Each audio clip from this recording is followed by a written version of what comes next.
So I all welcome you to be so numerous in the audience. First, so this is about vitamin B12 to see if it's bioavailable when blended in combination with the clostridial vaccines, of course, in sheep. It's a study performed by my New Zealand colleague, John Moffat, and he was unfortunately not able to come here. So I express my gratitude to him to do the study and also give me the opportunity to present here today.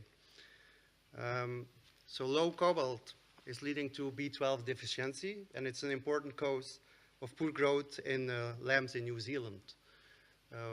As a treatment or prevention, well, you can, of course, inject 1 to 2 milligram of water-soluble B12 to increase the serum concentration and the level concentration of B12 in lambs. But there are also quite some papers that B12 binds to proteins. And as you know, in several vaccines, there are proteins. So for instance, also in a tetanus toxoid, there's a publication that shows that B12 binds to proteins, and as a consequence, B12 is not bioavailable, so has no effect. So of course, you have a deficiency in B12. So the objective of this study is to see if B12 or hydroxycobalamin acetate is bioavailable when it's formulated with a multivalent clostridial vaccine and injected into lambs. So as you see, well, today we're here, and this study is performed on another part of the world in New Zealand. So conditions may be different.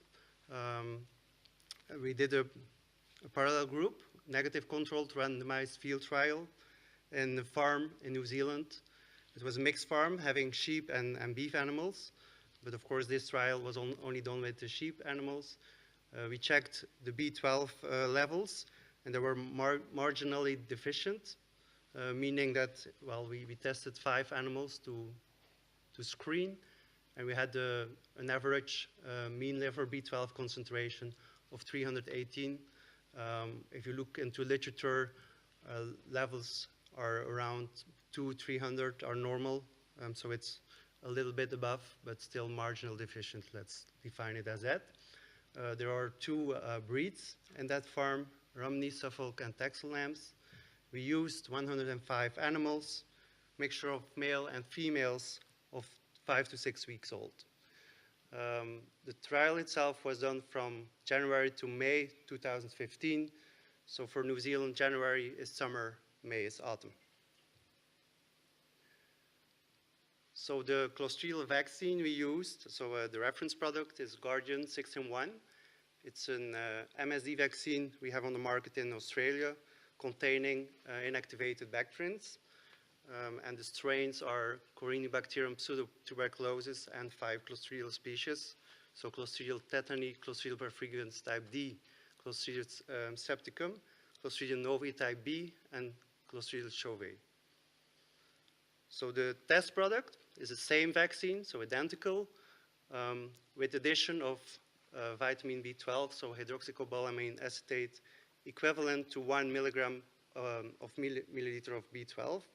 So knowing that you have to inject 2 ml per animal, well, this corresponds, of course, with 2 extra milligram of vitamin B12. So here you have the 3 test groups. So again, we used 105 animals, test animals, control animals. Finally, we got 2 groups of 2 test groups. So group 1, group 2, each with 35 animals. And the reference group, the control group, also got 35 animals. So I go more in detail which kind of treatments and analyses we did. So for group 1, you see V1, V2. It's 2 days of vaccination. So it's an inactivated with 2 injections. And here you see in the test group 1, we added vitamin B12 at the first injection, but not at the second. So the difference with group 2 is that we added also with the second injection vitamin B12. And so the control group received the vaccine, so Guardian 6-in-1, but no vitamin B12. We did analysis on serum for B12 and on liver. So you see the number of animals. meaning for each group, we tested 20 animals on serum on day 0, 7, 28, 42, 56, 70, and finally 97. So and all the time it were the same animals. So even if we had 35 animals, for the blood sampling, the serum sampling were the same animals. And this was also in the other groups the case. And then we also did liver samples on B12. Those were not the same animals. So we took 4 animals on day 0, 5, day 42, 10 on day 56, and 2 times 20, so quite some samples on day 70. So let's see what we measured. So we, of course, as I explained, we did samples on serum B12. So we did a log transformation. So you will see this in the results afterwards. And we did pairwise comparisons, so between the groups. So for instance, we compared control group to group 1 that only got once extra B12, control group versus group 2 that got 2 times B12, and group 1 versus 2. So those are the comparisons. For the liver samples, we analyzed each time point using a linear regression. And we also counted for the duplication on day 70. If you remember well, we did quite some liver samples on day 70. And we also did pairwise comparisons. We saw there was some difference in weight between males and females. So we did also correction for that. If you look to the average weight of males and females, you see control group it's higher, 35 compared to 33, and the same is for group 1 and group 2. So we did the correction over there. Let's jump to the results. So first, we tested serum at day 7. So the test group received the vaccine with vitamin B12, to control only the vaccine. What you see, well, there's a clear significant difference in the average serum B12 concentration between the controls and the test group. So you see it's strongly significant. Then we look over time to the comparison of group 1 versus control. So again, group 1 received only 1 time vitamin B12 versus control that didn't receive it. So that's a bit what was reflected in the previous slide. So you see a very strong increase after 7 days of the vitamin B12 levels. And that level, well, stayed over time significant higher compared to the control group. You see most of the values between group 1, so 1 time vitamin B12 and control, stays significant different.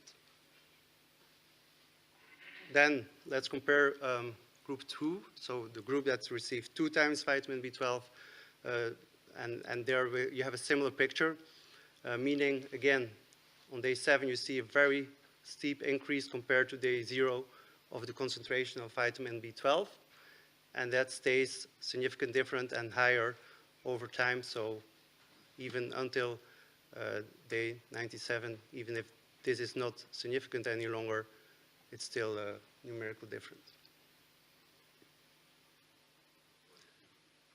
So then we did the liver samples. I didn't put it as gradually over time, as those were different animals.